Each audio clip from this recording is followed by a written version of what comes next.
On the benches, bottom of 5K, the hazy eyes drink their lives away.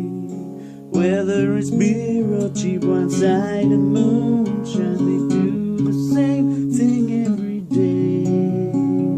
How's it come to this? How's it got so bad? When people feel they have to live this way, with shops aplenty, mostly boarded up and empty, people have to live day to day. Everywhere I look around, people sitting on the ground, futureless, and their heads are down. With the wind and the rain on these streets of pain, that's the harsh reality, my hometown.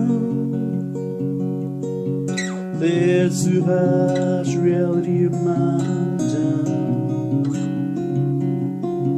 That's the harsh reality of my hometown. That's the harsh reality of my hometown.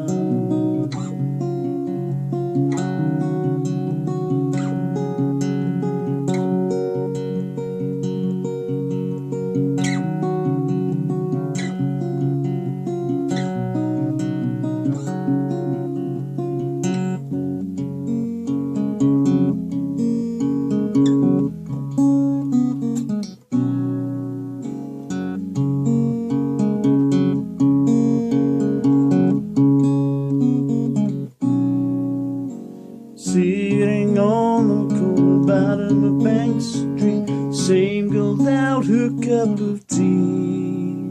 People stop and stare, show emotional cash. She begs them for spare 20p. 'Cause everywhere I look around, people sitting on the ground, futureless, and their heads are down. With the wind and the rain on these streets of pain, that's the harsh reality of my hometown. That's the harsh reality of my hometown. That's the harsh reality of my hometown. That's the harsh reality of my hometown.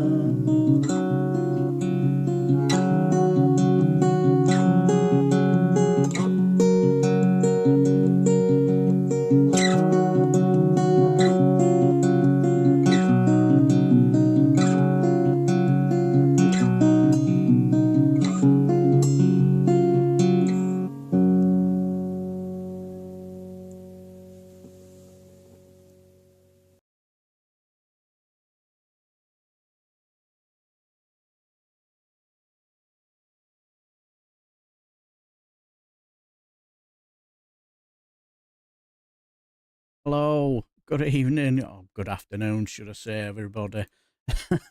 Yeah, just thought I'd try something a little bit different, before we start the live stream, get people in, because last thing I want to be doing is talking on me Jack Jones, while people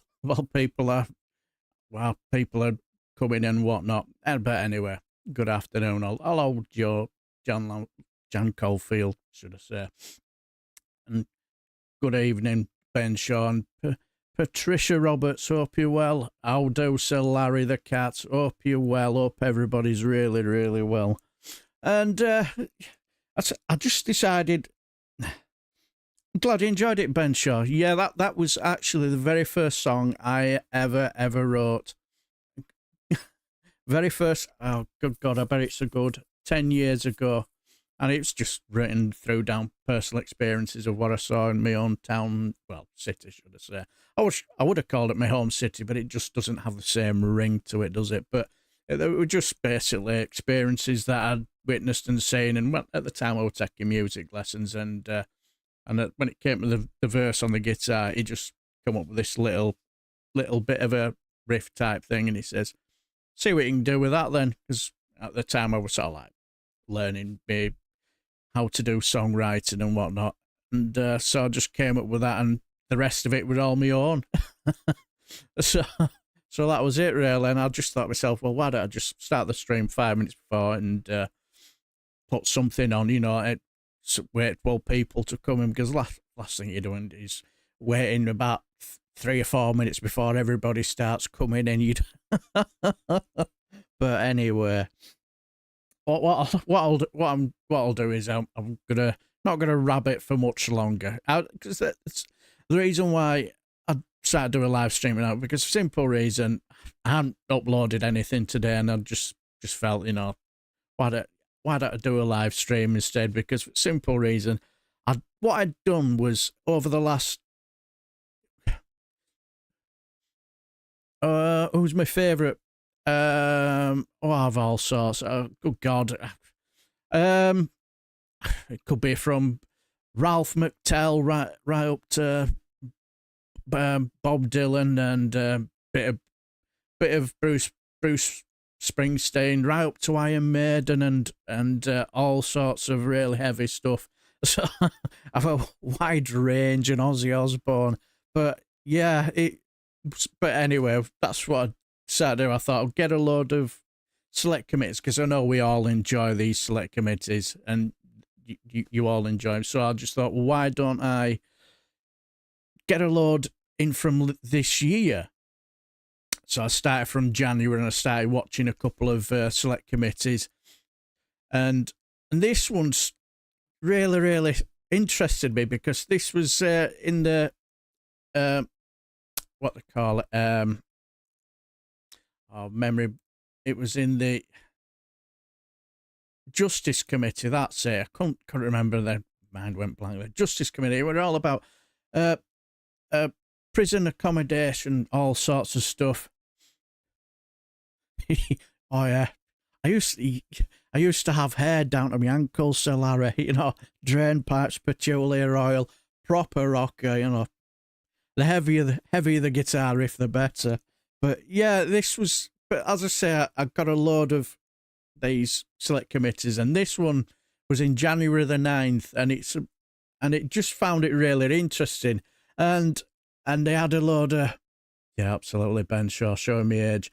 So in the end, I just decided, why don't I do a bit of a live stream of this? Because what because they're experts and there's no dodging questions, what they had to say was very, very interesting. And I found that they were on for about just over an hour, and I just found what they had to say very, very interesting. I'm not going to tell you who they are, because I'm just going to let them, what you could say, I'll let them introduce themselves. So this was on January 9th in the Justice Committee, and what they have to say is quite eye-opening. Trust. Mr. Daly. I'm a practicing solicitor and partner in a firm of solicitors. And has Angela Rayner in Great. his own head. Well, thank you very much, so gentlemen, for coming to help us. Perhaps you'd just like to introduce yourselves, and shall I simply go from my left to right? Thank you, Chair. I'm Richard Garside, the Director of the Centre for Crime and Justice Studies. I'm Professor Nick Hardwick. I'm currently Professor of Criminal Justice at Royal Holloway, University of London, and I've had various roles in the criminal justice system, including Chief Inspector of Prisons and Chair of the Parole Board. Good to see you again. Thank you. Good afternoon, my name's Rob Allen. I'm an independent researcher these days. I was Director of the International Centre for Prison Studies at King's College, and I was actually a special advisor to the predecessor of this committee 15 years ago, when you produced a report on justice reinvestment. Well, welcome back. Thank you. Well, what I'll say is that there's no great massive arguments, or there's any gotcha moments and this and that and the other, but it's just basically what they had to say is just very interesting. Great. Well, let me kick off, gentlemen. We've seen various projections for the prison population and it's pretty clear that there's going to be a significant growth, potentially, if we look forward, really in the long term, to very significant numbers by 2025 and beyond. Do any of you sort of argue with the projections themselves, with the figures? Well, up to a point, because if you look at the projections that have been done, which I did do in preparation for this, from 2010 onwards, the projections are pretty inaccurate and crude. And one of the points I wanted to make to you was that I think this is an area that needs much better scrutiny, the way in which the ministry prepares its projections, and particularly the problem is because it takes 5 years to build a prison from getting planning permission to opening it. 5 years is a period over which the projections are particularly flaky. So I think over time it's very difficult to be sure. I would hope that the very high prison population that is, the high level for 2027 at 106,000. I think that's very unlikely, but where it will be, the range is a very, very big one, and I think this is the basic underlying problem is for planning capacity is the inaccuracy and difficulty in doing meaningful projections. Okay. And yes, so that's 106,000 projected by March 2027. That's the high end, there's a low, medium and high. Yeah, okay. Any thoughts on that? Well, I was looking at the numbers prior to the Lord Chancellor's announcement in October. And at that point, it did seem that the numbers were pretty much on track for at least the 2025 projection. Okay. What I think makes it particularly complicated in the longer term is, first of all, the impact of the changes in the sentencing bill to people convicted of rape and other offences, and what the long-term consequences of that will be, and also whether some of the other measures that might reduce the population, such as those for short sentences, what effect they will have. So since the projections were done, which of course, as Rob says, the further you get away from the current date, the more difficult they become, there have been other changes to sentencing policy which will have an effect. Mr. Garside, Yeah, I mean, just to add to that, and maybe a slightly different view. I think the projections are often inaccurate, but they broadly indicate the trajectory. What tends to happen is that the actual prison population tends to undershoot what the projection is saying, but the broad magnitudes are not necessarily way out. And certainly if we look forward, certainly the projections for the coming years do look rather alarming. I agree that hopefully we won't be hitting anything close to 106,000, but that's a political choice. And I think, as we've already seen with the Lord Chancellor's announcement in mid-October, which I'm sure we'll come on to, as a result of those rather alarming projections, the government have taken some decisions which might actually ensure that those alarming projections don't come true. So, whatever the projections are saying, the actualities are as much as anything a political choice. It depends on a number of decisions made by ministers and others to try to mitigate those situations. I get a sense from all of you there are some caveats around the process, but all in James. But all in all, I'll just say hello, falafel. I hope you're well. Good to see you. Clearly, there's an increase of some significance, but it's not quite a significant increase. Clearly, there's going to be a significant increase. Okay, whatever view. Okay, thanks. Yeah, James, Mr. Daly. I wanted to ask one question based upon personal experience. That when I was practicing the courts over the last 2 decades, one thing that has become extremely noticeable is the lack of people appearing before the courts for offences such as shoplifting. When I was appearing before the courts, I could perhaps be representing 10 people a day, and it was more than likely if they were recidivist offenders, the whole 10 would be going down to prison for very short periods of time. Now, that level of that section of people receiving custodial sentences appears to have been taken out of the justice system somewhat. And I just wondered if you've seen, in terms of any of the projections or any of the viewpoints as to where we are going, whether that has been taken into account. I think it has been. It is clear that over a period of time, the numbers of people doing short sentences which is where your shoplifters might have ended up, has reduced quite sharply over the last decade, right? So what's driving the increase, it's important to be clear about, is not that we are sending more people to prison, it's that we are sending people to prison for longer. Right. And in particular for those sort of mid-range and more serious offences, that we're now, I think it was the Prime Minister himself said that sentencing had increased by about 2/3, sentence lengths had increased by 2/3. That's what's driving the increase, not that we're sending more people to prison. And indeed, for some of those very minor offences, they aren't going to prison. The numbers going for short sentences have reduced. And just one other very brief question. How do you put, I won't say academics, but as learned scholars in this particular area, how do you think the system takes into account the mind of a magistrate or the mind of a judge? Because what I'm trying to say is that in different courts, different, how can I put it, attitudes to sentencing are clear, I think, from the people who have experienced the criminal courts. And it's not a standardised viewpoint of how each sentencing bench or sentencing judge approaches the individual in front of them, is it?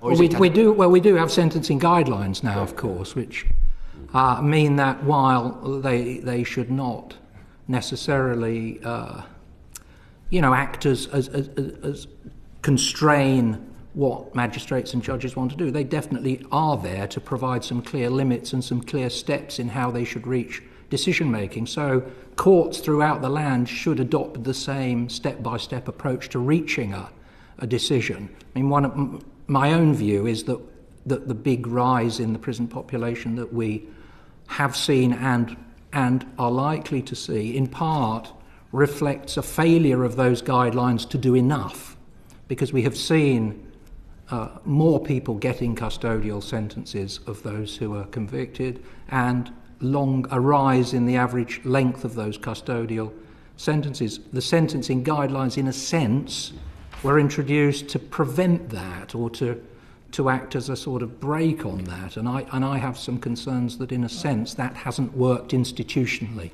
And any contribution? Yeah. Well, just for me, I mean, it's an interesting point. I mean, I was reading the impact assessment of the measures to reduce short sentences and what the impact of that would be on population. And one of the factors that the impact assessment takes into account is up-tariffing, what they describe as up-tariffing. So judges want someone to go to, a magistrate wants someone to go to serve a custodial sentence. They don't want to give them a sentence of less than a year, so they give them a sentence of 15 months instead. So there's a risk of up-tariffing. But the projections specifically took into account magistrates' behaviour in that regard, or what they think might be magistrates' behaviour. Thank you. Okay. Thank you. Yeah. I mean, we're getting to, on any view, we're at the stage where we've had an increase, and we're getting close to the usable limit, for want of a better word, of prison places already, and that could go yet further. Now, those pressures were being predicted back in 2020. I suppose the question is, should more have been done by government to anticipate this before the measures that we've been talking about recently? I mean, the government certainly were taking steps. I mean, we can think about, the prison estate transformation programme.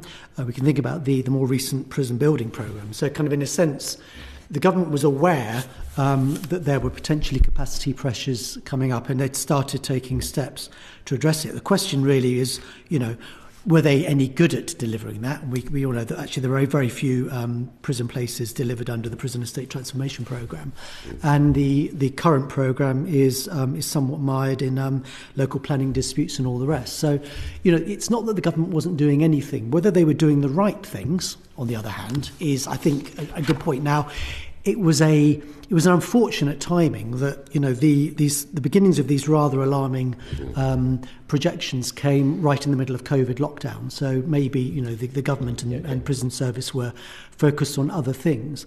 And to be fair, they could have looked and said, well, from about 2017, the prison population was starting to decline, and certainly under COVID, it declined again quite sharply, and that probably bought them a bit of time. But yeah, I mean, I think there's been a bit of complacency since then, and my real concern is there doesn't really seem to be any, you know, the main game in show seems to be that we legislate and we pursue policies which we know are going to create some upward pressures on the prison population, and then we rush around trying to service that population either by, you know, increasing overcrowding or by furiously trying to build prison places.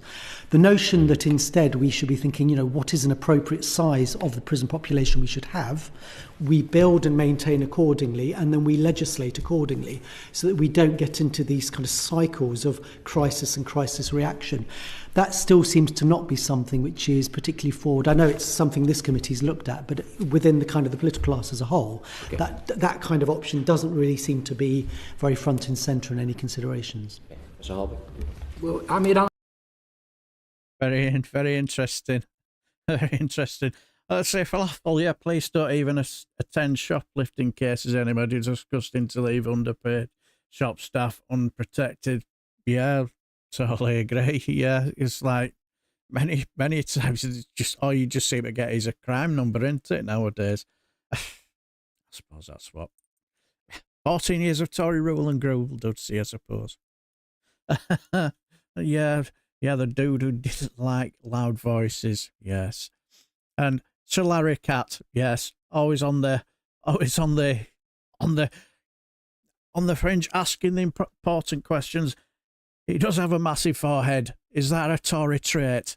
Just asking questions. Absolutely. I was thinking if I could manage to get a bit of a sticker on his head of Angela Rayner, because she seemed to have lived rent-free in his head for a long time, didn't she? Yes, and also when it comes to opposing the Tory pastime of upskirting, and guess who's one of the deputy speakers for now? Oh yes, it's Mr. Upskirting Christopher Chope nowadays. Now, for your part in opposing upskirting, you get promoted to deputy speaker. Yeah, exactly. More focused on Brexit. Yeah, exactly. Falafel. Yeah, they do look a bit bored. There's one or two in here that seems to have one or two interesting facial expressions. It does. They do one or two have one or two facial features. Yeah, J. Lewis. Yeah, custodial sentences are not the only method of punishment. The Finnish system is far superior in preventing and treating a crime. Strangely enough, I'm sure I've heard this. I could be wrong, but I'm sure I heard in this select committee something on that measures about how to deal with the causes of crime and whatnot. Now there were another meeting after, and it could have been in that one. I don't know. I can't quite remember. Anyway, we're just going to deal with this one on the day, because that's on for another hour. Can't be doing this. As much as I enjoy your company, I don't think you'd want to listen to me doing doing a Marcus hour. Yeah. Yeah. Lieutenant Colonel Kojak slaphead on the third. But anyway, let's get back to this, because one of them mentioned something about where maybe a Tory MP may have been said a little bit of a fib. I've got a bit of concern about how well the Ministry of Justice really understand what's going on. I mean, I was surprised when the Lord Chancellor gave his statement on the 16th of October that he said the reason the prison population is nearly double the level it was 3 decades ago is not principally because of the growth in the sentenced population. I mean, I don't know if he misspoke, but I mean, there's absolutely no doubt that it is principally because of the growth in the sentenced population. Sure. Just to let you know who he's talking about, I looked it up just to make sure, but my first thought it was Alex Chalk, and yes, he's talking about Alex Chalk here. In the recent past, we've seen this large increase in remand. Prisons that has put particular overcrowding pressures on local jails, Birmingham, Leeds, the London prisons that take people directly from court. Yes, that's an important factor. Recall is an important factor. But it's this sentencing, the way in which the going rate, if you like, has gone up so drastically. And just to sort of slightly disagree with Nick, although it isn't more people coming into the system, part of these projections do reflect 20,000 new police officers, and with a very crude, I think, equation, more police equals more people brought before the courts equals more prison. Now, I've never seen the methodology, but clearly if you've got a higher going rate and then you start to pump in more people, that is when the thing starts to become apocalyptic, really. Professor Hardwick, No, I mean, I think I don't disagree with Rob. My point about was what had happened up to now in terms of sentences getting longer. I'm sure Rob's right there. With more police, that will also have some impact on overall prison numbers. I mean, I would be quite critical of the government. I think the fact there was going to be a significant increase was very predictable. I mean, I teach about prisons, and I was, about this time last year, I was teaching my students, and around this time in October 2023, we would hit the ceiling. It was predictable because it's baked in. Because, you know, if you've got this number of people that are serving this length of sentence, that element of the increase is baked in. There'll be other extraneous factors on top of that, but you know the population is going to increase. And I think it's not, one of the things I would say, that the capacity issue is not simply a question of physical prison space. It's also a question of whether you've got the staff that you need to manage that number of prisoners safely and securely, and all the other facilities that you want. And I think it was possible to see this coming, and I think it would have been possible to have taken action earlier to mitigate some of the effects. That's helpful. Mr. Garside, can I ask specifically to you? We talked a bit about data, for example. Does HMPPS have the data that it really needs to understand the demands? And are there better ways we could use data? What more data should there be? How should it be used better? Well, I mean, the Prison Population Management Unit at HMPPS, I mean, it's going to work with a variety of data. I mean, crudely, the strategic data, so the projections, the long-term projections that we've already talked about, and then tactical data, you know, information from given prisons, given regions, a degree of intelligence about what's going on in court areas, what might be coming down the chute, as it were. And, I mean, I suspect, you know, and Rob's hinted at this earlier, I suspect there probably are, it's certainly possible to develop more sophisticated models for how we predict prison population in the long term, and there's probably arguments about how HMPPS could have better systems for collecting and collating that data, but of course that would require investment, and it would require money to do that. I think the real problem at the moment that HMPPS has at the moment is because capacity is just so tight, it's very difficult to do demand management and demand planning beyond just, can we get through the rest of this day? Can we get to the end of this week? And just sort of moving people around the system, and not necessarily moving the right prisoners to the right prisons, because you're simply just trying to find a few spaces here, a few spaces there. So by all means, you could certainly have better systems for managing and collating that data. But if HMPPS is effectively continuously on crisis management mode, it's going to be very difficult, I think, to have a strategic approach. Okay. General agreement there. Thanks. Mr. Timpson. Thank you, Chair. Could we have a... so Craig comments in here. It's like, it's the right realism, which it encompasses a tough and on crime approach associated with the right wing. It that's all you ever hit. Say, tough on crime, tough on the causes. Okay, it's a great little slogan, but doesn't really mean. So Larry the Cat, yes. Bloke in glasses giving him the stop bullshitting look. And yes. And if you're poor, you'll be punished. If you're rich, the state will pay your legal fees and get you off scot-free. Absolutely spot on. Totally agree, yes. the difference between the rich and the poor is just palpable, isn't it, I suppose? A little bit more closer look at the Lord Chancellor's statement on the 16th of October last year and some of the measures that were set out there to get your take on whether you think that's going to have a discernible impact on the pressures on prison capacity. And we've touched already a little bit on the suspending of short sentences and the fact that over the last decade there has been a fall of 43%, I believe, in short sentences. So bearing that in mind, what effect do you think that measure of a default against a short sentence, as it were, because there's still the ability of a judge or tribunal to make a short sentence in certain situations. What impact is that going to have, first of all, on the prison population? I think I was just checking, the impact assessment on that suggests something in the range of 200 to 1,000 prison places. So it's not huge. In steady state, that's what's predicted. I think that's a fair assessment. Insofar as I can judge, it looks. I mean, it won't be that huge. I would be surprised if the impact was greater than 1,000 at any rate.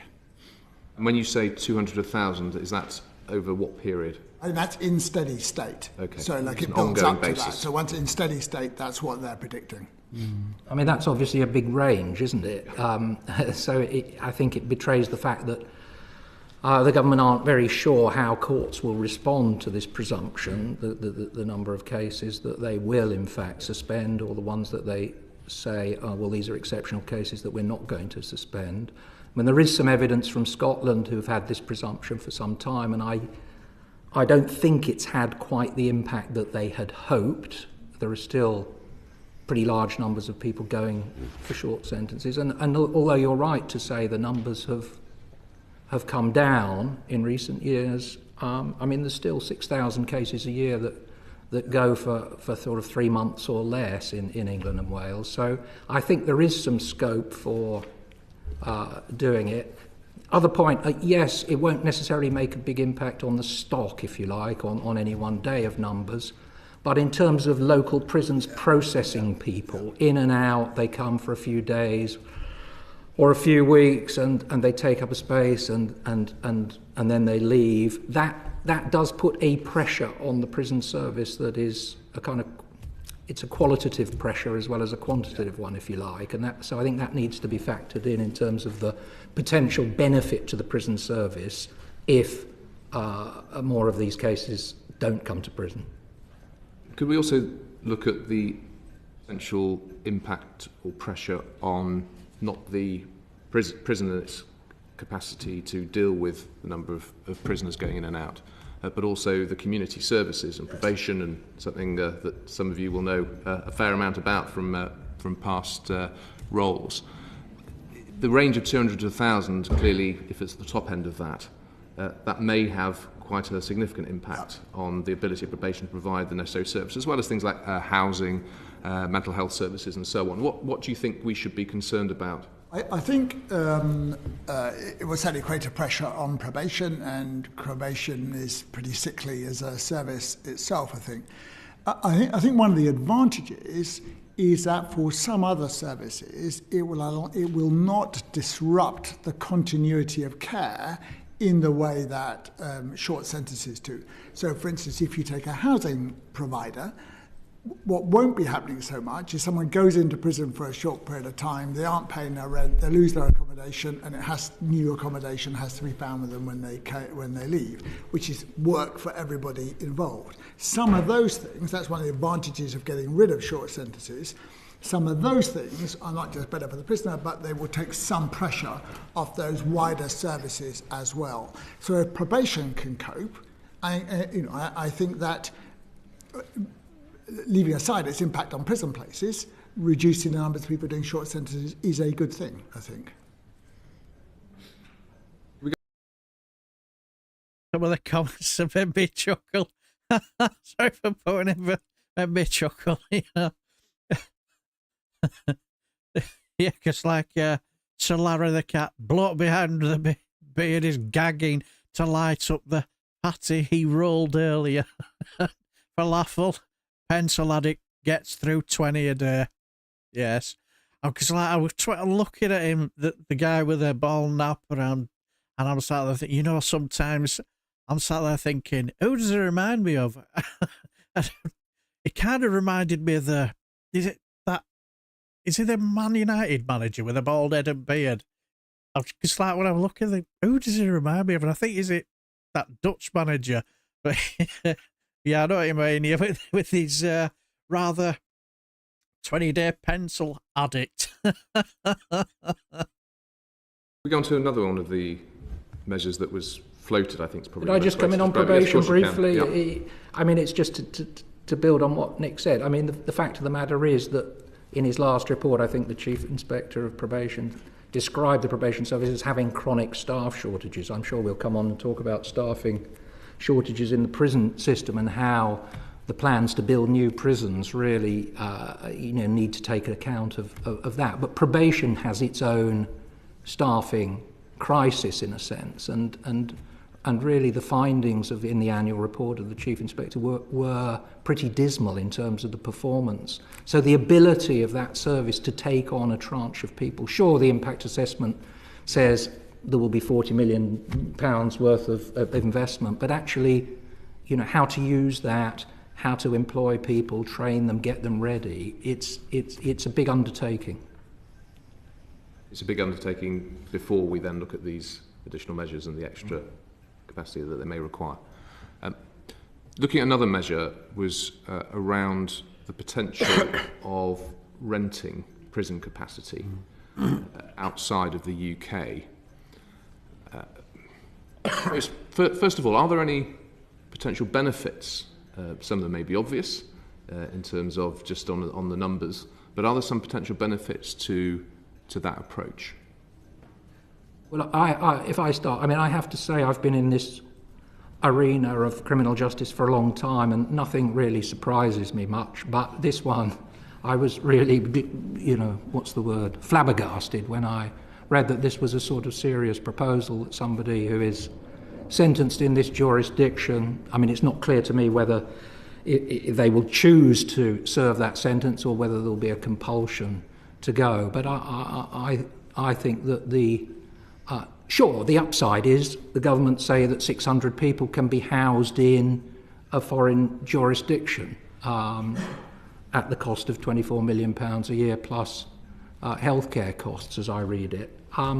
But I just think the downsides in terms of knowing about how those people are going to be dealt with, inspecting them, ensuring that their families are able to maintain contact. The examples that the Lord Chancellor gave of previous experiences within Europe, well, one of them hasn't actually started yet, Denmark sending people to Kosovo, and as I understand it, that plan is only for foreign national prisoners who are going to be deported at the end of the sentence.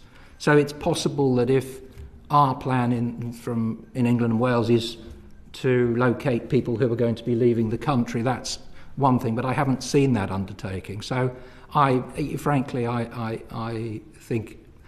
don't think it's really a very legitimate way of running a penal system to transfer people in that way. I think it was Norway and Belgium. That's right. They sent people to the system up. Yes, they had people in the Netherlands in two separate prisons. Cambridge University did an evaluation of one of those schemes and found it was not straightforward. The clash of cultures between the prison staff, the expectations, who's responsible for what stays the responsibility, in our case of HMPPS, what is devolved to the host nation, if you like. Very problematic, not just in terms of legal and technical terms, but culturally, I think. So I see quite a heavy debit on that. You know what? I've noticed you've all taken a keen interest on the 20 pencil a day, man. It's starting to get cold turkey. Yeah, send some of them prisoners to Rwanda. See how they like it. But yeah, what? Do you know about me, Chuck? It's my juvenile sense of humour. I had visions of him, after about he's finished it, he's a bit laid back and he's got a family pack of Monster Munch chomping away through him because he's got the munchies and a big family size pepperoni pizza to go.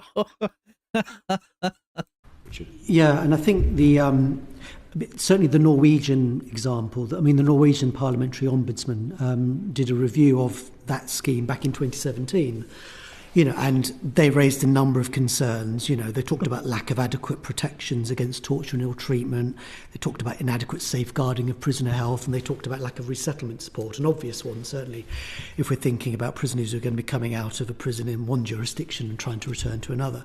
And I think the main thing for all of this, whether it's a good idea or a workable idea or not, and I kind of think it probably isn't, it's really important if the government is serious about pursuing this, and I'm not sure it is actually a serious proposition, in fact, but if the government is serious about pursuing it, they need to be clear that they don't, that doesn't mean that they can get away from discharging their obligations, both nationally and internationally, in relation to their obligations towards prisoners in terms of their, international obligations around human rights, in terms of national laws and rules and all the rest. And so seeking to try to manage a number of prisoners in another jurisdiction and take responsibility for that situation, is very, very difficult. In the case of the Norway example, for example, Norway actually sent an experienced governor who effectively governed the prison in Holland, where a lot of these prisoners were held. So it's going to be a kind of a... If I was trying to find 300 or 400 places in the British prison system, I could certainly think of better ways and more cheaper and more effective ways of doing it than trying to offshore prisoners in Estonia or wherever they end up. That sort of leads me into the final question, if I may, Chair. Yes, Mr. Tranch. Imagine you are the Lord Chancellor. It may fill you with great thrill, it may fill you with great horror. But you're pressed with this issue of prison capacity and trying to alleviate the pressure. We've had the Lord Chancellor's statement, he's come up with his proposals. But what more do you think, from your own different experiences, could be done? And something was touched on there about 300 or 400 other places that you may be able to find still within the jurisdiction. What are the other proposals that you think they could consider, or you as Lord Chancellor, as I've just appointed you, could consider to try and reduce the pressure on the prison state as it is today, but also in the longer term? And I think there's a kind of a few things that we can do. This committee has produced a report recently on the IPP sentence. The government has decided it doesn't want to pursue the resentencing exercise. I think we just need to keep talking about that because, we've got at the moment over 1,000 IPP prisoners who are in prison for 5 years or more over tariff, 600 on 10 years or more over tariff, and about 60 or 70 who are 15 years or more over tariff. If the government would actually just do something rather more energetic to expedite the release of IPP prisoners who are over tariff, I think that could make quite a big impact on the prison population quite quickly. Recall is something that is another obvious area. Back in 1993, there were under 100 prisoners in custody under recall. It's now in the thousands. So some relatively small tweaks to the way that the recall regime works potentially could stop potentially hundreds of prisoners being recalled to custody every year. The remand population will probably start falling as from its current high level. But again, decisions about which prisoners are being remanded to custody pre-trial and trying to do more about that. I think that's just another area. And I think the early release scheme, which, when the Justice Secretary announced it, there seemed to be an immediate slight dip in the prison population. But since then, it seems to be more or less in line with what we see this time of year anyway, where it tends to fall in the run-up to Christmas. The end of custody release programme that Labour introduced in the late noughties, there were, I think it was like 80 or 90,000 prisoners ultimately benefited from that scheme. So I think maybe a slightly more energetic early release scheme, which doesn't, at the moment, my sense is it's not quite happening as energetically as it could. Again, that could potentially free up certainly 10s or 20s or 30s of prison places each week. I think if you look at the figures, I think the measures that they've taken so far, actually including the early release scheme, have had some impact and have brought them some breathing space. there was a bit of a worrying sign that after an initial dip in November, the numbers were starting to climb again and then went down as they often do in Christmas. So it's still too early to say. But I think at the very least they bought themselves some time. Right? The difficulty the Lord Chancellor's got is that the actions of his, or the policies of his predecessors, have baked the increase into the system because it's longer sentences. But there are some things that they're sort of starting to hint at that they could do that would have a more significant impact. So first of all, I think there's the question of how much of a sentence a prisoner has to serve before they're released on licence. And as you know, in a lot of cases that's been moved from 6 months, from half the sentence to 2/3. You could reverse that down again. That would have a big impact. You could certainly do, which he suggested in his October statement, looking at the discount for an early guilty plea. Right? I think you have to be quite careful about who that affects, because one of the interesting issues came out the Lamy report is that tended to not work so well for black prisoners, but you could do things about that, and that would have an impact if you did it.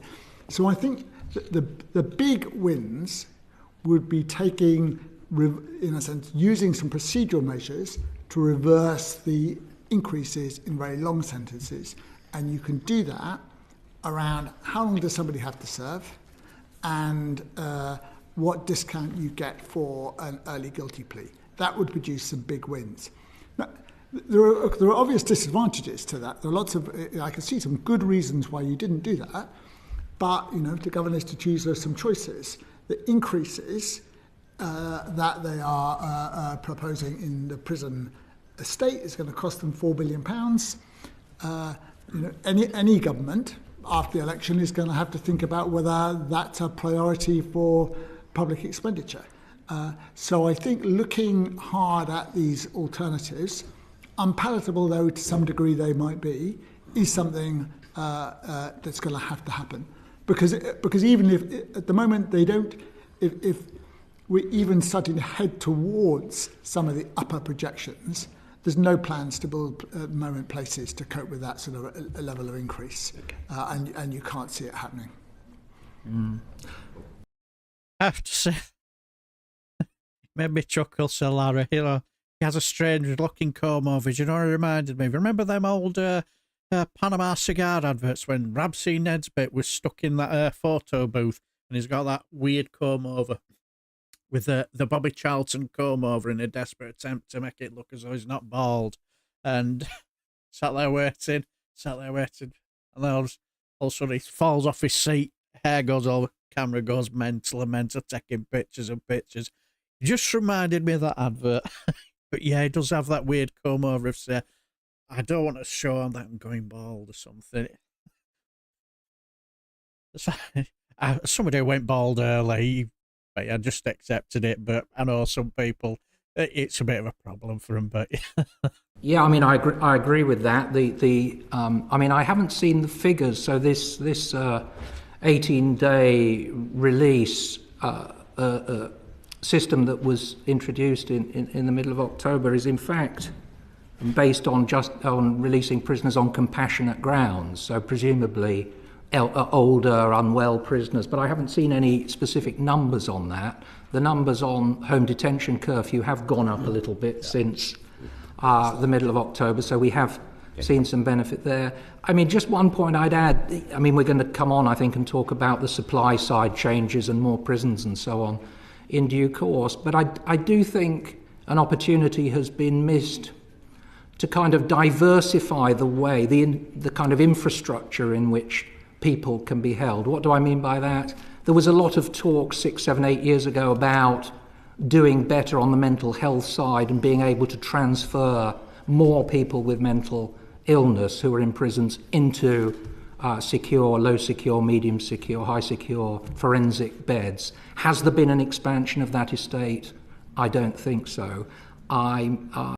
Say the man behind him is lighting another one up. I think there's still about 7,500 forensic secure beds, which there were 5 or 6 years ago. So that, I mean, in a sense, if you're Lord Chancellor, you could try and have a word with your colleague in health about that. The other thing is, and you mentioned probation. In 2021, some approved premises, a new approved premises hostel was opened in Bristol, I think it was. And I couldn't believe when I read that this was the first new one for 30 years, the first new bail probation hostel. And there is a modest programme to create 200 places, I think, in approved premises. Should we not be investing rather more of the 4 billion that are going into prisons into this alternative infrastructure to provide courts and HMPPS and other relevant authorities with a greater range of options which don't just mean prison? Okay, thanks. Okay. So just to say, on the question of the end of custody licence, I looked at the figures for 2010 when it was last. Just before he goes over, I look at these two lasses and I'm sat there thinking, can imagine they'll be meeting the mates later on, they'll have been off somewhere festival, you know, absolutely boogieing away, and I was just, what did you two get up to? Oh, we went to a Justice Select Committee talking about prison population and all that. Yeah, friends of Logan, boy, I bet the day flew by. Last in operation, and those figures are published, and that was showing about a sort of steady state impact of about 1,000 is what it achieved, and that would be worth. Now, I'm not sure the degree to which the current scheme replicates the 2010 one, but it's worth noting, I think, that that scheme that in the past did get to about 1,000, take about 1,000 off the population, and that was worth doing, I think. Thanks. Okay. Mr. Daly. Gentlemen, one of the problems is, I don't know whether you feel this, you've been involved in this for a long time, when we talk about the backlog or when we talk about prison places, I feel like I'm sort of 15, 18 years ago and we're having a variation of the same conversation, because sometimes I think that point needs to be made, because this is not some new miraculous thing that's just suddenly appeared. This is something that's been there throughout the whole of the time that I've been involved in the criminal justice system. Now, I think that when you have a system where a main part is judicial discretion in terms of how you sentence people, and that is a general power that is given by Parliament, there is never going to be perfect answers in terms of how we build places, you know, how many places are necessary, because if magistrates or judges want to send people to prison, they are going to send people to prison unless they are told they do not have the power to do it, and I don't know anybody who has proposed laws to stop that from happening. In terms of what the government are proposing at the moment, I know you'll have some questions in respect of that, in terms of suspended sentences, I think we're going to have a lot of sentences which are 13 months and things like that, you know, in respect of that. So it is an effort to address a problem, but it is a problem that is forever thus. I wanted to come back to probation and to the issue regarding one of the things. I've been on this committee now for nearly 4 years, and one of the things that has become very clear is the risk averseness, if I can put it that way, of probation when it comes to assessing parole. And I think we frankly have far too many people in prison who have not committed further offences. And I don't know, gentlemen, whether you have the number. Do any of you have a rough idea of the number of those? I'm not asking you on the spot, but it's a huge number. And I just want to ask you, in terms of parole and even going into the Bail Act, those two issues make up a large proportion of the number of people that are inside prison at this moment in time. And they are not people who, in my view, are at risk of committing further offences. If you're in prison because you haven't turned up for an appointment with the probation service at 4 o'clock and you got there at 4:30, it just seems a bit strange. So I just wonder what your thoughts are on that. I think you make a very important point, and I think it's worth being clear about what is the risk that practitioners are averse to. So I think if they are averse to the risk of the individual concerned committing further harm and committing further crime, then they should be averse to that risk. But quite often, I think what they're averse to is the personal and institutional reputational damage of a wrong decision. And I think that's more questionable. I mean, I've obviously sat in that chair. There is no way that with 100% accuracy you can predict somebody's future behaviour. It's the only way you're going to eliminate risk is not to release anybody. And I think there is a problem. I think we have to distinguish between situations where people take a properly considered opinion, can show they've done that, but nevertheless things don't work out as they hoped, right?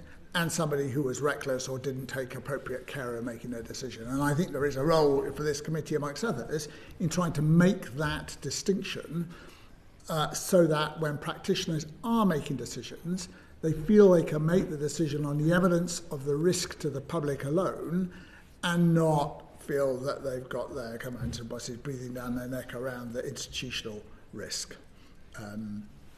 And just getting on to Mr. Allen or Mr. Garside, it seems to me that we have an issue with remand, and remand could be related to the backlog, but I don't think it's just related to that. I think it's down to courts taking a very strict interpretation of the Bail Act, and I keep asking the question Bail Act question mark as part of this, rather than necessarily discussing whether you're going to increase this sentence for that or this sentence for that. Do you think that that we should be looking at the provisions of the Bail Act? Well, I don't think we understand enough about the decisions that are made at that stage in proceedings. So generally people will be denied bail if a court thinks that they're a flight risk, if they're going to interfere with witnesses or evidence, or if they're going to commit more offences. But which of those reasons is the one that drives most of the remands to custody? We don't really know. If it's flight risk, electronic monitoring should be suitable for at least some of those, and the numbers of people on remand subject to electronic monitoring has increased, which I think is good. But I sense that there could be a greater use of electronic monitoring at the bail stage. I think we need a lot more academic research into it, because I suspect we've got a lot of people who are in prison on remand for relatively minor offences who have very few offences committed on bail. I believe we've got people who are in custody at this moment in time who may have one failure to attend court, on their record. And this we're not talking about one or two people, we're talking about substantial numbers of people. And I just feel that all of these issues are as relevant to whether we're increasing this sentence or the attitude of this. And I think perhaps you gentlemen may agree with me that we don't have clear enough information to make an informed decision as politicians as to how we potentially address those things at the moment. But I mean, one of so Larry, you made me chuckle. It's like when he said, massive forehead man is like a South Park character. You could turn his head upside down and not know the difference. That's funny. Do you know, I've seen a few memes of him around the time when he had Angela Rayner inside his head, and people were doing a sort of, somebody I don't know how they've done it with Priceless. They changed the top of his head like as though it was being cracked with a boiled egg, and the soft yolk was coming down a little bit of the side of his head, and somebody had stuck a little soldier on top of his head. Absolutely priceless. Hilariously funny. Yeah. Yes. Yes, exactly, Margaret. The girl with the glasses looks like stolen her someone's stolen a scone. Yeah, do you know, what's the word I'm after? Remember where you had to... Yes, they both look like they've been told they've got to come back for an hour's detention, don't they, them poor lasses? I feel sorry for them.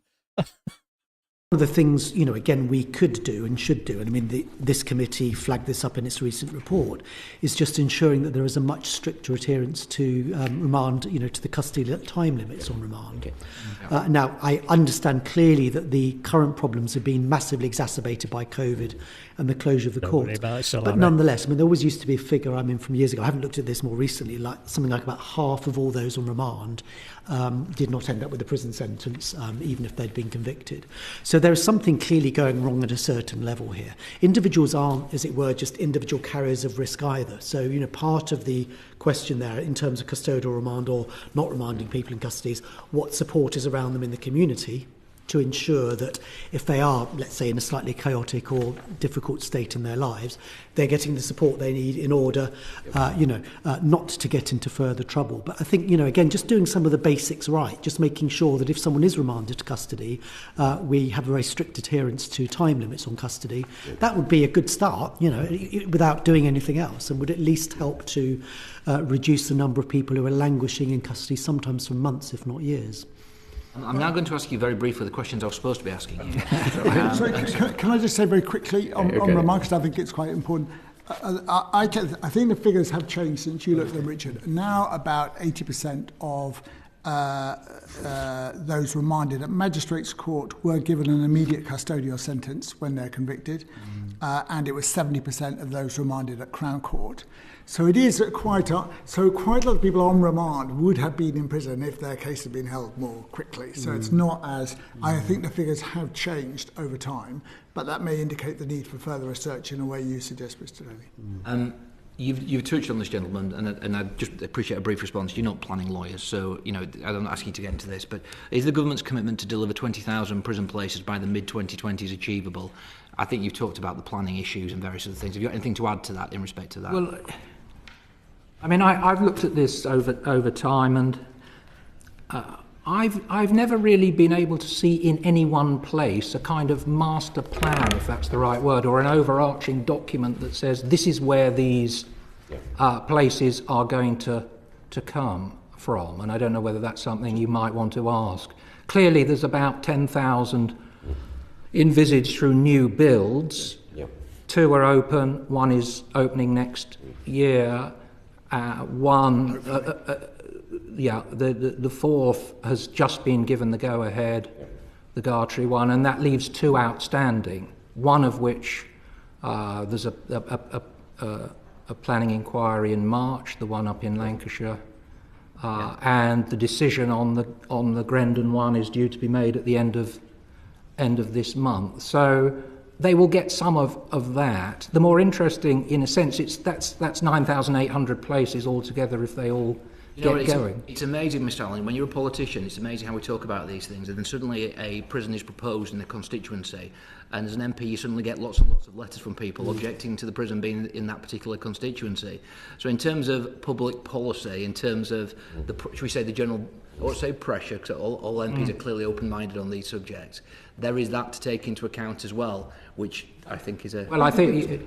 Just to be really clear, they have plans to build about 10,000 places, as Robert said. There is no plan that I'm aware of to create the other 10,000, which they've said they'll produce by 2025. It's just not... they aren't going to be able to do it. Well, I think the Minister has indicated about over 8,000 by May 2025, so... I think the answer is no, they're not going to hit their 10,000. I mean, there are a variety of schemes that... What a shocker. Let's promise everything, deliver nothing, and no doubt they'll probably blame somebody else, won't they? Not going to make their targets. Shocker. Accelerated house block scheme, brief house block scheme, Category D scheme, but I haven't ever seen on one sort of spreadsheet or paper, this is how we're going to produce these initial ones. They didn't design me a prison and go and make a planning application, don't you really? That's the on a bit of land that you own. That's basically the process.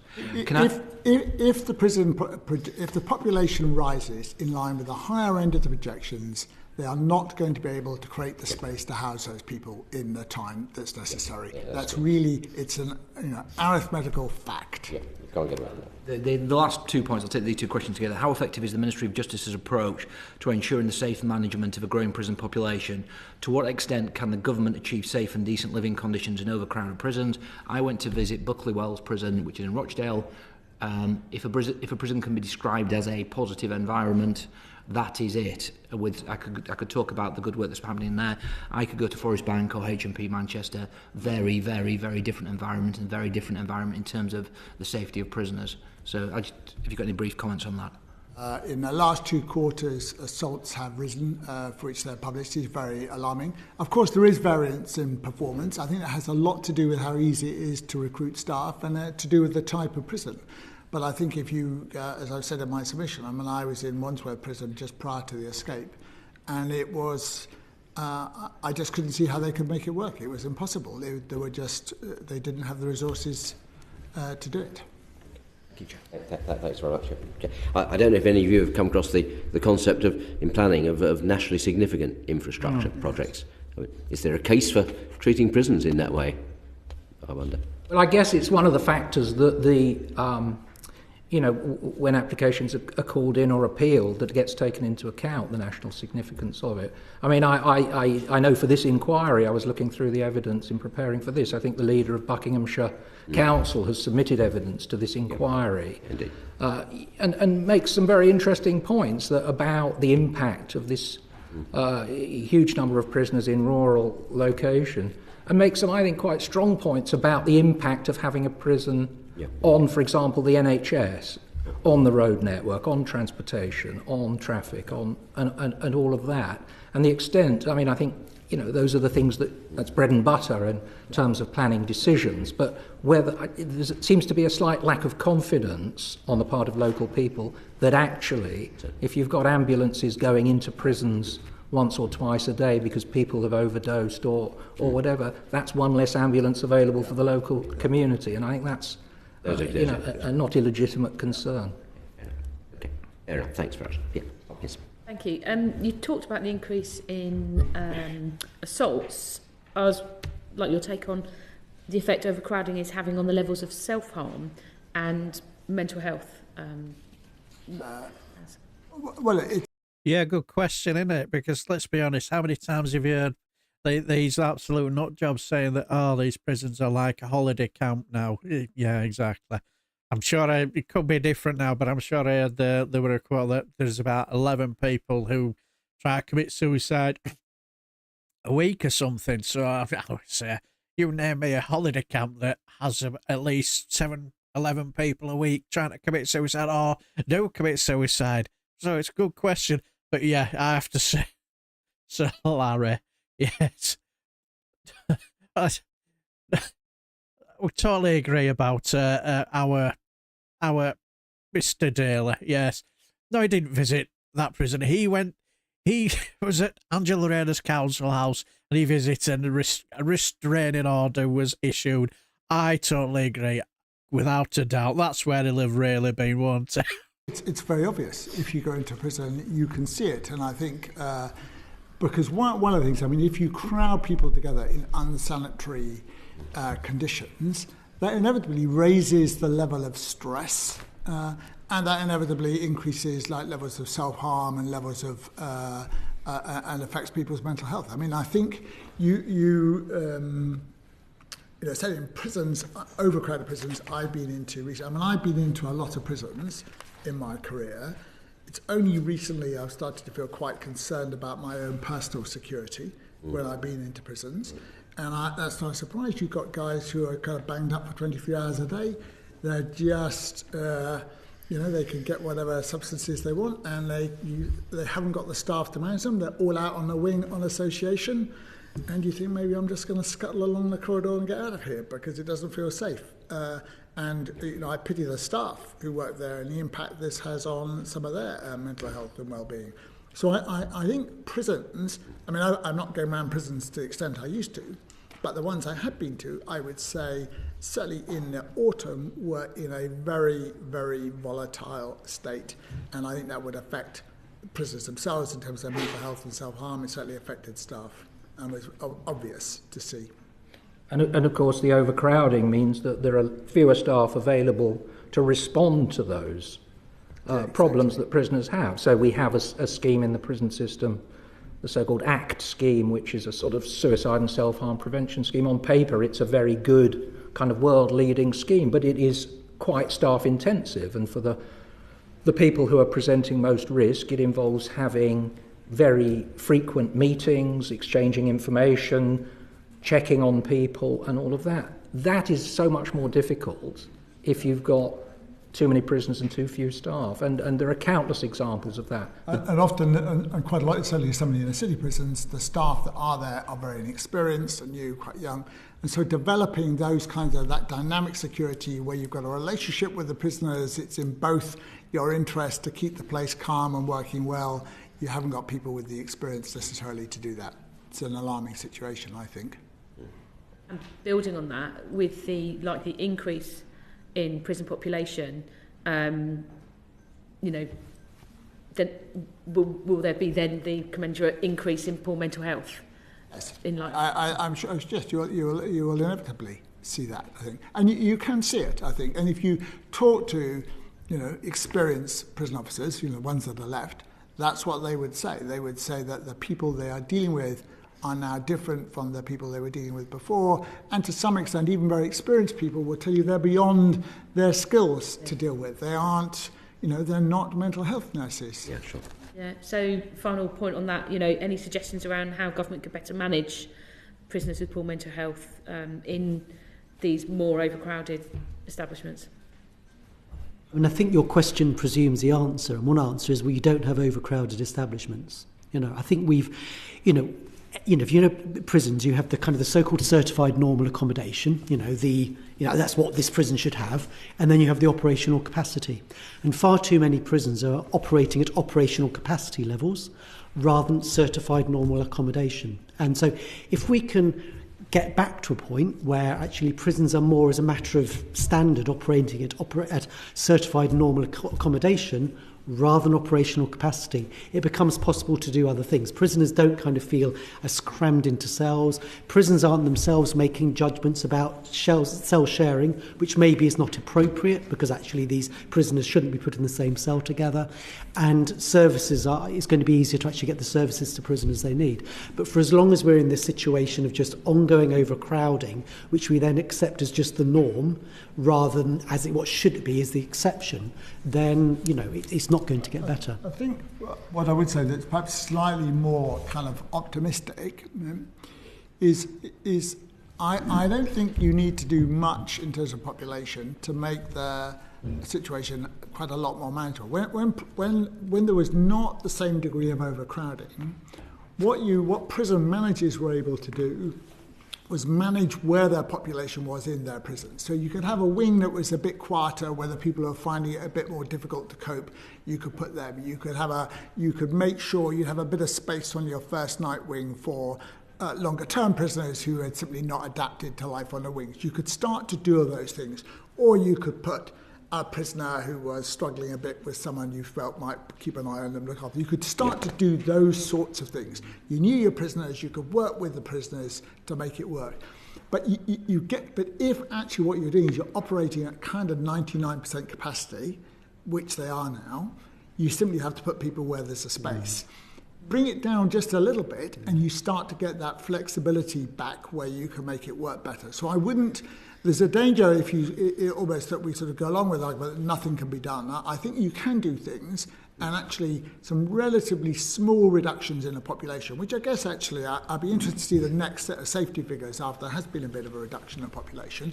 I think that will give them a bit more scope, the better governors, to be a bit more creative about how they're managing their population.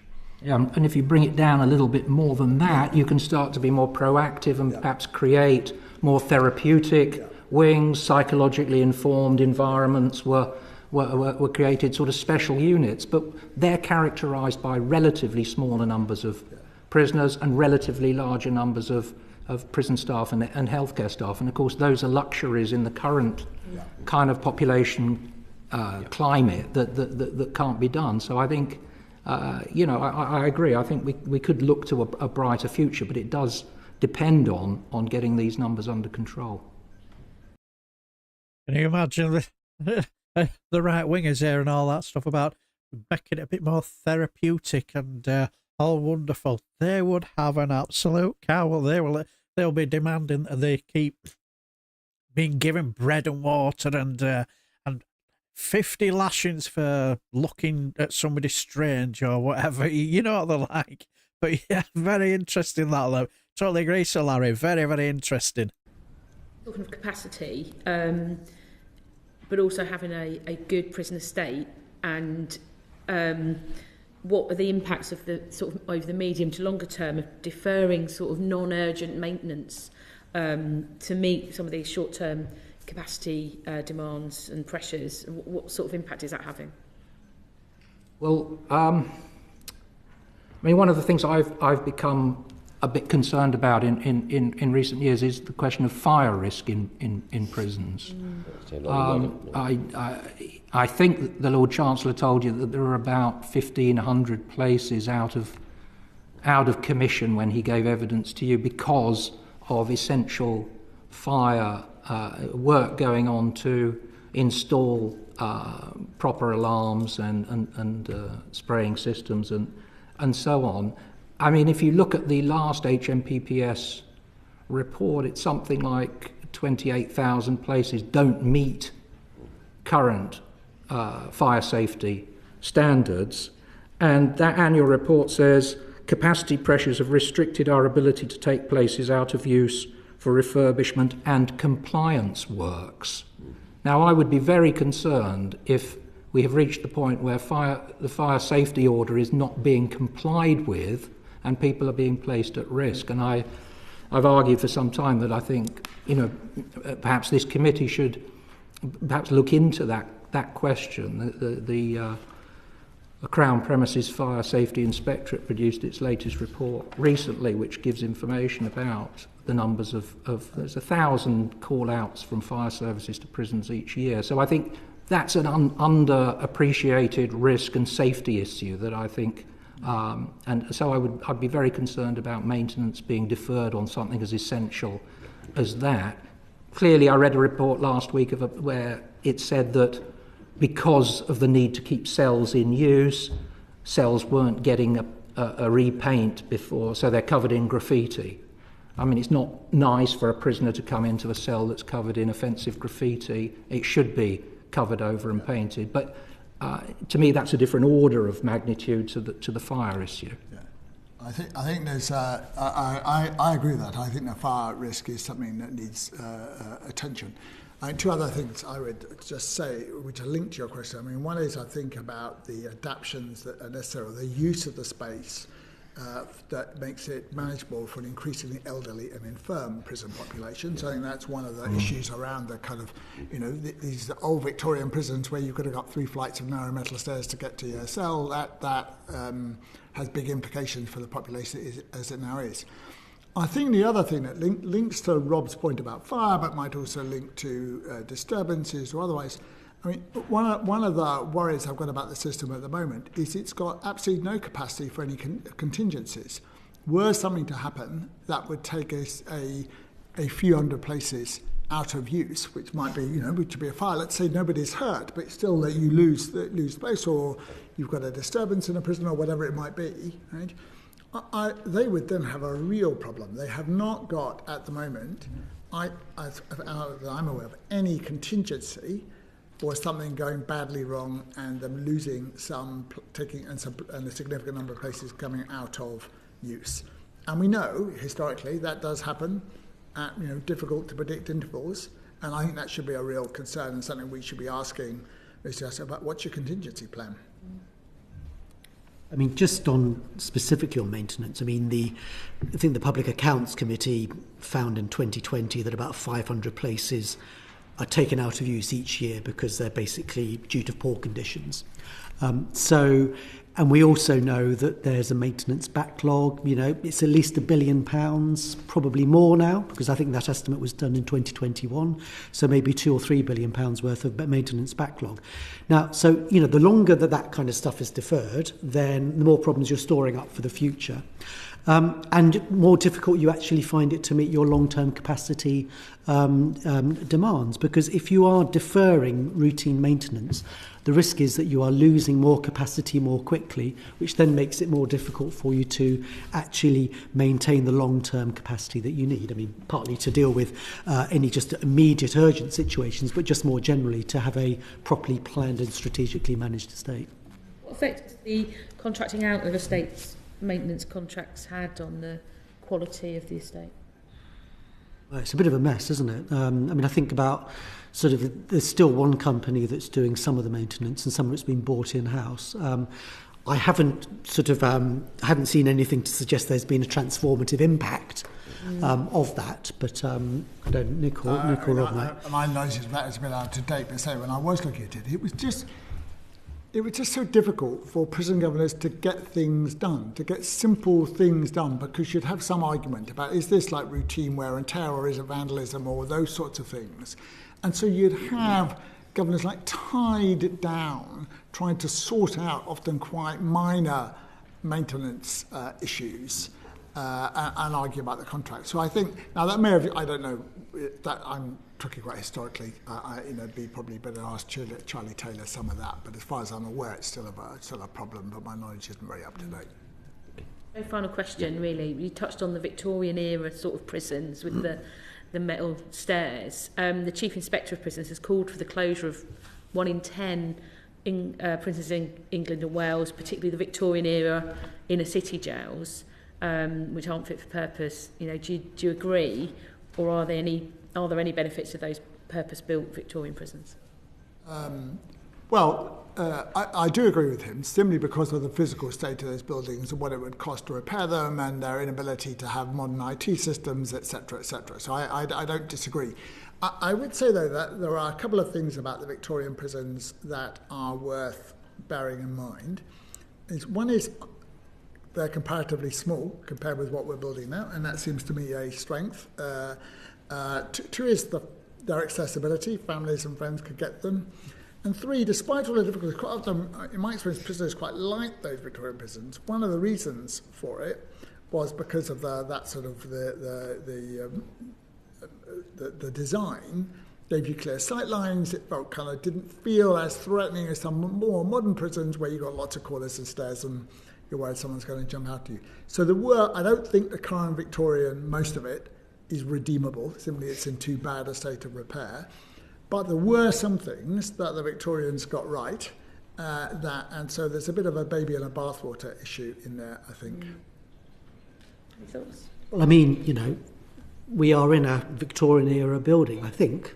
So I think the notion that Victorian era buildings or indeed Victorian era prisons are somehow a bad thing, I think needs some thought. And I mean, just to really partly echoing what Nick was saying, I mean, a lot of these Victorian era prisons are, they're in areas of high population. They're often connected up with other criminal justice services, the courts and other things. And if the alternative to that is building these large warehouse prisons, sometimes several miles away from any population settlement, in the teeth of local opposition, that doesn't strike me as being a particularly sensible policy either. So I myself am very much in favour of closing 1 in 10 prisons, because I think we need a much smaller prison population than we currently have, and I think that would be a positive thing for the country and for the general public. But, whether the Victorian era prisons are the things to close, I mean, I think they probably do require a lot of maintenance, but I think some long-term investment in some of these buildings, and appropriate repurposing where needed. But, let's just make sure we don't replace them with, 3,000 place, monsters on a brownfield site, in the middle of nowhere.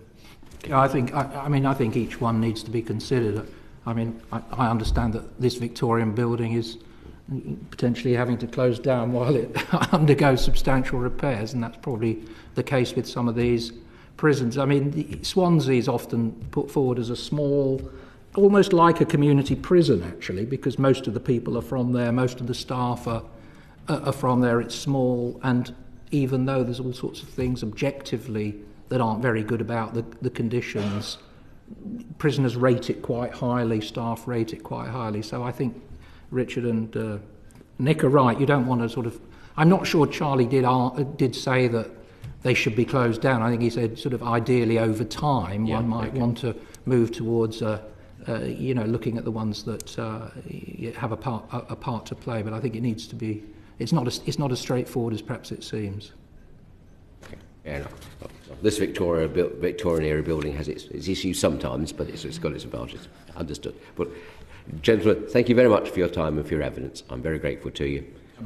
Much obliged. And we'll now swap round to our second panel. What do you think about that? Very, very interesting. I found it interesting.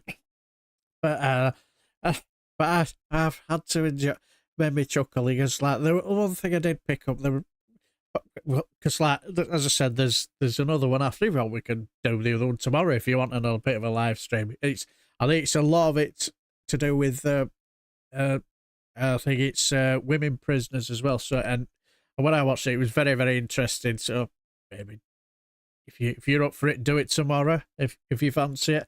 But what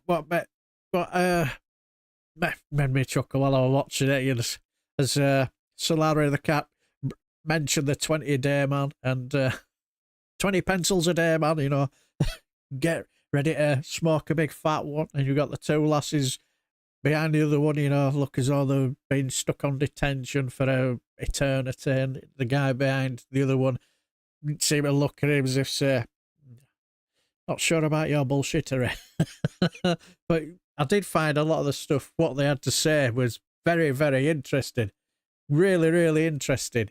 And especially the stuff about when he said that I've been times when I felt worried about my own personal safety, and, you know, and the lack of guards, and things are going downhill, and you think, oh dear.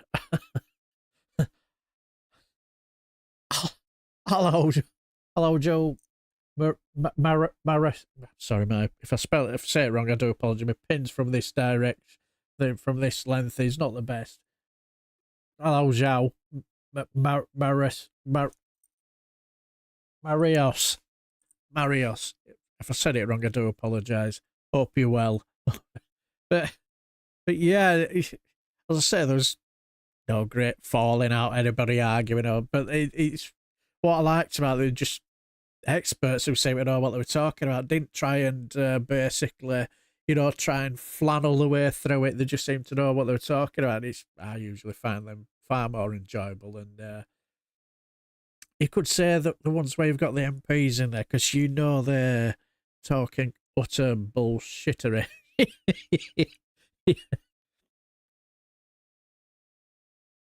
The man behind looks when Charlie is mentioned. Yes, I can imagine. It's like, but you know, times when I did see him come down, I'm just waiting for him to roll up. You say when he's not got one in his mouth, you're just waiting for him to be looking down as if to say, I'm just rolling one.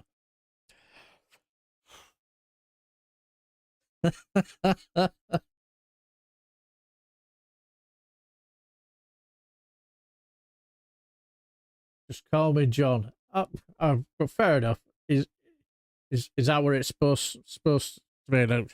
I know names are important, and if I butcher it, I feel bad, and I do apologise.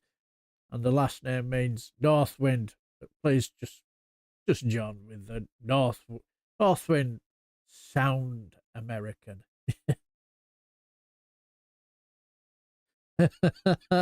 Oh no, well, it's hilarious. It's a pleasure, because like I know they can be a bit long, and and you know, when you're trying to catch up with as much keeping as much information as you can, sometimes you can sort of like wander a little bit. But yeah, you did make me chuckle, especially the guy. Is he the one who was saying he looked a little bit like Judge Rinder? Yeah, big massive fat one in his gob. It looks ready to light up.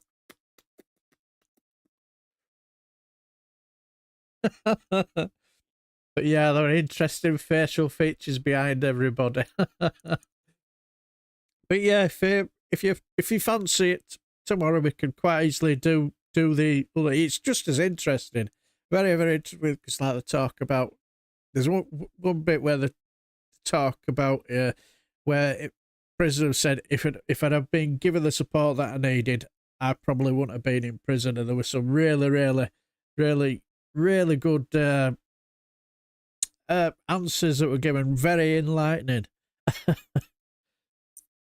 So if you're up for it, we'll maybe watch the second one tomorrow. Yeah, he has. He's let himself go a little bit, and he spent too much time working on Good Morning Television. Having to deal with all them Tory liars. But anyway, and you know, I thoroughly enjoyed watching you guys, because every now and again you just need that little bit of a giggle when you're having to hear stuff that, yeah, especially the stuff about mental health. That's tough watching, and I never really thought about the Victorian prisons, you know, with the steps, you know.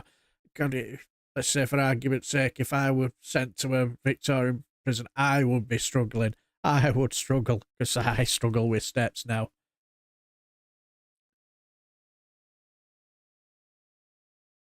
Yeah, we'll do that then. Yeah, we'll watch second ones tomorrow, because it's very, very interesting, because I know there's one or two that the more deal with women prisoners, and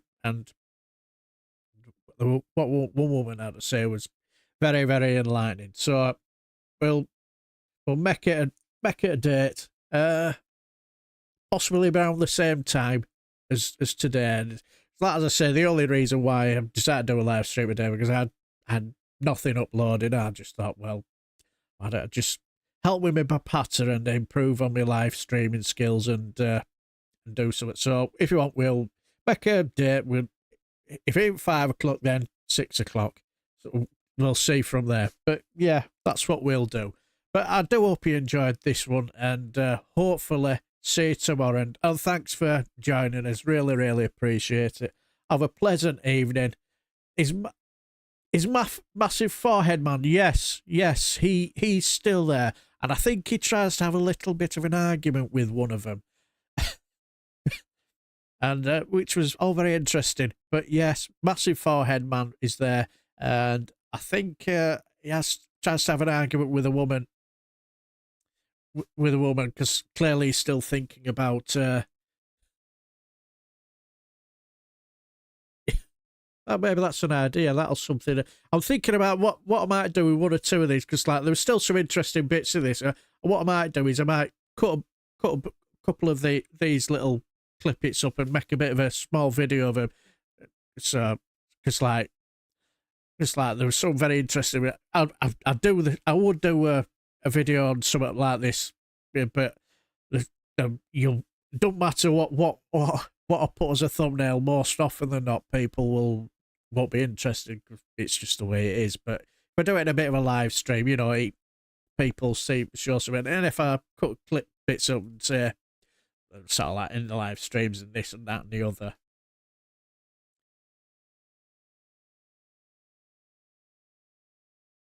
Oh, is that true? Is that true? You can also stream in YouTube Shorts, virtual streams, our chat code, cheat code for viewership. I didn't know that. Oh, I mean that's something I can look into. Are there? I do a couple of shorts, but don't always. Some do well, some don't. But yeah, maybe that's something I can consider. Cheers for that. But yeah, jails. But anyway, before we go, jails need to be schools sometimes, preferably not in how to be better criminal. And there are videos floating around the web about UK jails, and they are not good. Not the worst, but not good. Yeah. From what we've been watching here today, yeah, some of the witnesses will attest to that.